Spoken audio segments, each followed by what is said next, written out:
Kinyanjui, good afternoon. Thanks for making the time to be with us today. Now, we understand, according to the regulations of the Law Society of Kenya, that you're supposed to be given the agenda of the meeting 14 days in advance. Did you receive this agenda in time? Thank you very much, Yvonne, and good afternoon, viewers. Actually, the only thing that we did receive is a notice of the meeting. That notice was done sometime in April. And the council or the secretariat of the Law Society of Kenya is supposed to send us the agenda of the meeting at least 14 days before the meeting, which is this Saturday. That hasn't happened to date. Talk to us about the contentious issues. Let's just remind our viewers of what happened in March and what led to the breakdown of that AGM. And while you remind us of that, have any of those contentious issues from March been resolved ahead of this AGM that's coming on Saturday? Well, I'll tell you, Yvonne, and the viewers, that those issues are far from being resolved. And the reason for this is very simple, that the Law Society of Kenya Council does not listen to members. It doesn't listen to members, it doesn't want to hear their voices, it doesn't want to dialogue with members, and it does not want members to vote on any issue that is outstanding.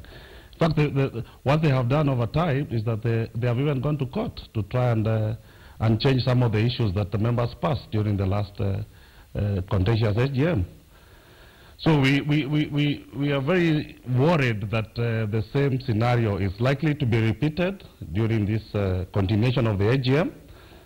And I would wish to really make a request to the President and to the Council and the Secretariat to listen to the voices of the members of the society and to allow them to vote if there is any contentious issue which comes at play. They have no choice. Kinyanjui, remind us once again of those contentious issues. And then the main issue which is at play first is that the Council does not want to follow the regulations and the law as they are provided. Because the way the regulations are set is that if any member of the society has issue, then he has to do a motion which has to be presented to Council at least 21 days before any AGM. Like in the current AGM, like the last AGM, some of those motions were sent, and they were sent in compliance with time. The Secretariat was required under Regulation 38 to specifically list those motions. Actually, Regulation 36, to specifically list those motions so that members in the agenda can see those issues, and then they can be able to absorb them, and then during the day of the AGM, they are able to discuss those issues. But that was never done, and the most outstanding issue is the issue of international arbitration centers, which members were being forced to construct, and it's not a resolution that was ever passed by the members. And in the last AGM, there was a resolution by the members to abandon that construction. So that is the most outstanding issue to date, I would say. All right, so in conclusion, Kinyanjui, what happens now? You say the 14-day agenda for the meeting was not given to you, and you've just now received a notice of the annual general meeting on Saturday, and indeed no agenda, and of that you are not sure. And with all of these acrimonious issues remaining unresolved, what happens now? Are you going to attend the AGM on Saturday? If so, what's going to be your move there? This is our society, and we must attend and set the tempo right.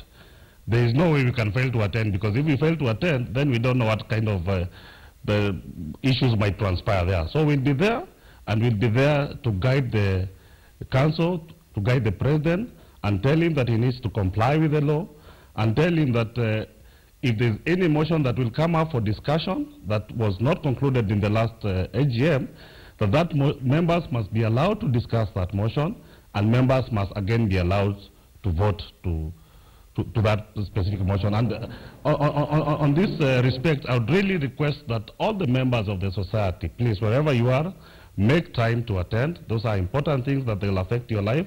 In fact, during the last AGM, you will notice that some members were ambushed with notices to expel them from the society.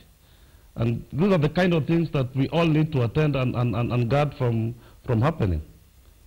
All right, Kinyanjui, just before I let you go very quickly, a lot of people were concerned with the manner in which lawyers who were supposed to be our learned friends conducted themselves during the last AGM in March. There was heckling and papers were being thrown and that sort of behavior, and many criticizing lawyers for behaving in the manner in which they did, even with you know, the leadership leaving and many of the other lawyers carrying on with that. Do you think we're going to be subjected to this same drama this Saturday, and what's your response to that criticism?